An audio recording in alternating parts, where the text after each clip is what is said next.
O que nunca pode acontecer, nunca mesmo, nunca ponham uma tartaruga grande e uma pequena juntas. Elas não devem nem mesmo se encontrar. E agora você descobrirá o porquê. Do que uma pequena tartaruga de 10 centímetros é capaz? Ficar descansando em uma pedra? Ser um ótimo animal de estimação? Mas e que tal matar 29 espécies de tartarugas grandes? As tartarugas de orelha vermelha são exatamente aquelas pequenininhas que as pessoas gostam de ter como animais de estimação. Mas uma vez que vão parar na natureza, causam um desastre. Primeiro, elas podem transmitir doenças às quais as espécies nativas simplesmente não conseguem sobreviver. Segundo, para se alimentar, elas andam pelos rios e lagos se comportando de uma maneira completamente diferente do que é costume para visitantes. No nordeste da Índia, as tartarugas de orelha vermelha invadem reservatórios naturais e deixam mais ameaçadas de extinção algumas espécies já vulneráveis. Sim, essas coisinhas pequenas. Dizem que depois da meia-noite não devemos entrar na água. Um monstrinho assustador mora lá. Uma tartaruga que jurou destruir todas que fossem maiores do que ela. A orelha vermelha. Oh, o que vocês estão fazendo, pessoal? Uma fogueira? Eu também quero participar.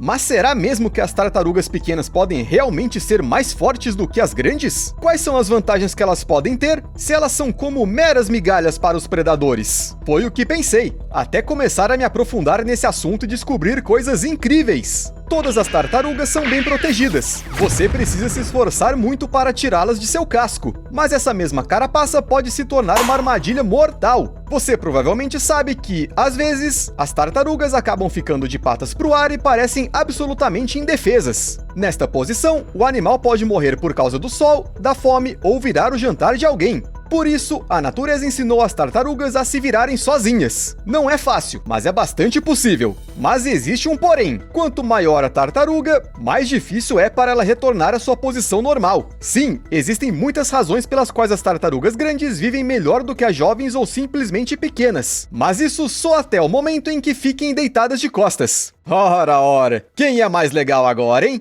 Socorro! Socorro! Tudo bem, isso pode ser apenas uma falha evolutiva. Porém, as tartarugas grandes também perdem em velocidade. Sim, é estranho falar de velocidade quando falamos de tartarugas. Mas basta você colocar uma tartaruga nadadora na água e você perceberá que algumas delas se movem mais rápido do que nadadores humanos experientes. Até as tartarugas de água doce são mais descoladas do que nós. E, por mais estranho que pareça, as espécies pequenas novamente ganham das grandes aqui. Pegue, por exemplo, a tartaruga alligator. Ela é grande e parece assustadora, mas uma vez na água, prefere vagar pelo fundo como um hipopótamo. Enquanto isso, a nossa tartaruga de orelha vermelha nadará e a uma velocidade decente, algo em torno de 6 a 9 km por hora, no mesmo nível da tartaruga verde, que foi criada para nadar longas distâncias. Você entende o nível? Ou seja, as tartarugas pequenas estão novamente na frente. Mas isso faz surgir uma pergunta que as crianças costumam fazer. Por que as tartarugas são tão lentas? Por acaso a vida na selva não ensina que é preciso ser rápido para não morrer? Bem, pelo visto, as tartarugas não têm pressa porque elas não precisam ter pressa. Sortudas. A maioria das tartarugas é herbívora, e as plantas podem ser encontradas em qualquer lugar, sem precisar andar. Bem, exceto nos casos em que é preciso atacar Isengard urgentemente, é claro. Às vezes, as tartarugas capturam insetos, pequenos peixes ou alguma água-viva. Mas mesmo assim, elas não perseguem ninguém. É a própria presa que voa ou flutua por perto. Além disso, as tartarugas têm um metabolismo muito lento, graças ao qual podem viver mais de 100 anos. E o metabolismo lento deixa o animal inteiro lento. Mas às vezes, as tartarugas andam rápido, depende apenas das circunstâncias. E geralmente, as circunstâncias para correr podem ser descritas com uma só palavra. A palavra é "Ah!". Quando as tartarugas estão assustadas, a maioria foge para algum lugar seguro. Algumas mergulham na água, outras apenas se escondem, mas o susto precisa ser realmente forte. As tartarugas vivem em nosso planeta há muitos milhões de anos e não se preocupam se não há uma boa razão para isso. Agora vamos voltar ao ponto de partida. Tartarugas grandes e pequenas. É melhor que elas nunca se encontrem, especialmente quando se trata de membros da mesma espécie. As pequenas são mais ágeis, mais rápidas e estão fadadas a morrer. As pessoas que criam tartarugas em casa sabem disso. Assim que os filhotes estiverem prontos para nascer, é melhor colocar as adultas em um lugar longe. Isso ocorre porque as tartarugas grandes perceberão as jovens como rivais pelos recursos, assim como na natureza. Não, os bebês não fazem parte do cardápio dos indivíduos maiores, mas só porque raramente se encontram. As tartarugas pequenas incomodam terrivelmente as grandes, mesmo quando simplesmente entram na água. Não, sério, o que elas querem? Ninguém as chamou aqui. De novo essas miúdas! Não dá para entrar na água! Calma que eu vou resolver tudo, mano. Será que é por isso que a maioria das tartarugas não se preocupa muito com sua prole? Elas põem os ovos e vão cuidar de suas vidas para não ver acidentalmente as crianças como rivais irritantes? É um método bastante radical, mas parece que funciona. No entanto, algumas tartarugas ainda podem competir pelo título de boas mães. Uma equipe de pesquisadores do Brasil descobriu que algumas tartarugas se comunicam com seus filhotes depois que saem do ninho. Tudo começa com os filhotes de tartaruga da Amazônia que emitem sons antes de sair dos ovos e continuam fazendo isso mesmo quando saem do ninho na beira do rio. E as mães respondem! Os sons não soam como um canto, um rosnado nem um pio, e sim como estalos em baixas frequências que viajam longas distâncias debaixo d'água. E as tartarugas da Amazônia vivem principalmente na bacia amazônica, onde é muito fácil se perder. Com a ajuda dos sons, as mães encontram seus filhos ou simplesmente os direcionam para as áreas onde podem comer. Os cientistas ainda não descobriram como tudo funciona, mas já está claro que as tartarugas da Amazônia são mães muito mais cuidadosas do que muitas outras. Às vezes, no reino animal, basta fazer muito pouco para se diferenciar dos seus próximos. Basta não devorar seus próprios parentes. Você já deve ter percebido que o sarrafo é muito baixo. Mas às vezes, até algo como o canibalismo pode ser benéfico para toda a espécie. Não só porque os indivíduos mais fortes sobrevivem e blá blá blá. Na verdade, o canibalismo acelera a evolução. Esta é a conclusão a que chegaram alguns pesquisadores observando os sapos cururu. Quando parte da ninhada se transforma em girinos, esses mesmos girinos não se fingem de babás atenciosas. Em vez disso, eles comem as ovas, ou seja, seus irmãos que não foram rápidos o suficiente. É desagradável, claro. Mas para não serem comidos, o restante dos girinos começou a se desenvolver e eclodir muito mais rápido.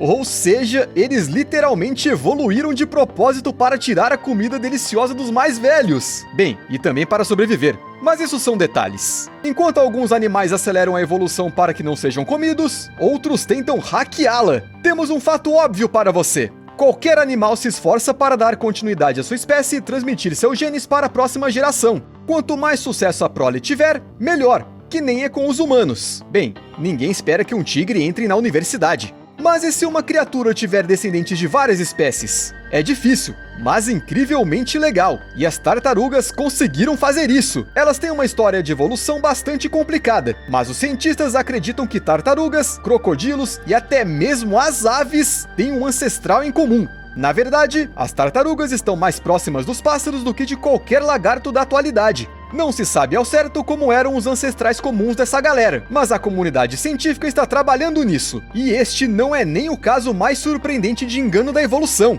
Você já ouviu falar do selacanto? Sim, aqueles peixes que pareciam ter se extinto junto com os dinossauros. Mas então foram acidentalmente descobertos bem vivos em meados do século XX. Este fato por si só já é surpreendente e nos faz considerar o selacanto um fóssil que ganhou vida. Mas ele foi além. Com base no DNA dos selacantos, descobriram que eles estão mais relacionados aos gatos do que a maioria dos peixes. Aos gatos! Olha só, este é o seu irmão. Os cientistas já sugeriram até que o selacanto é primo dos mamíferos e outros vertebrados terrestres. Tudo por causa de suas nadadeiras especiais.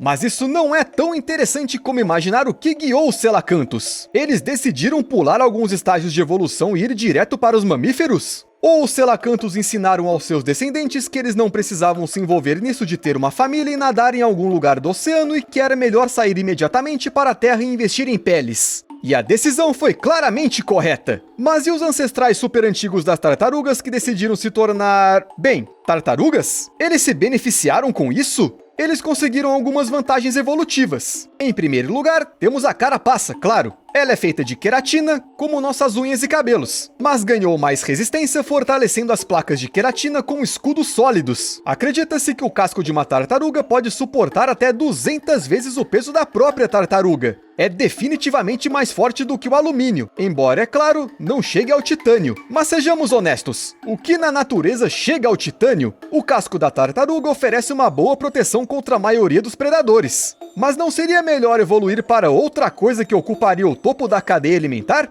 Mas as tartarugas já estiveram lá. A julgar pelos restos mortais encontrados, cerca de 60 milhões de anos atrás, tartarugas do tamanho de um pequeno carro viviam na Terra. Elas tinham uma cabeça parecida com uma bola de futebol, um casco com cerca de 1,70 m de comprimento, além de patas grandes. Esta coisa gigante surgiu após o desaparecimento dos dinossauros, ocupando os nichos vagos e, pelo que parece, simplesmente comendo todos os competidores que sobraram. Os cientistas acreditam que a tartaruga era grande o suficiente para se alimentar até mesmo dos crocodilos antigos. Crocodilos! Você pode imaginar como os descendentes desses crocodilos ficariam surpresos se as tartarugas atuais tentassem comê-los? Mas e as adaptações evolutivas? Talvez outro hábito conveniente seja a capacidade da tartaruga de retrair a cabeça. Corrija-me se eu estiver errado, mas acho que nenhum animal mais ou menos grande faz isso também. Você sabe para que serve essa habilidade? Por muito tempo acreditou-se que esse era um dos métodos de proteção. O casco é duro, o pescoço é mole, e para que ninguém morda o pescoço é melhor escondê-lo. Mas uma nova pesquisa mostra que inicialmente as tartarugas não pareciam se esconder de ninguém dentro do casco e começaram a retrair a cabeça para atacar. Sou estranho? Então, lembre-se de como funciona uma mola. Quanto mais forte você a aperta, mais forte ela volta ao normal. As tartarugas antigas faziam mais ou menos o mesmo. Enfiavam a cabeça na carapaça e infligiam golpes poderosos em suas presas. Não sei em que ponto o método de ataque se tornou um método de defesa. Provavelmente, um dia alguém pensou: aqui dentro é bem aconchegante. Até mais!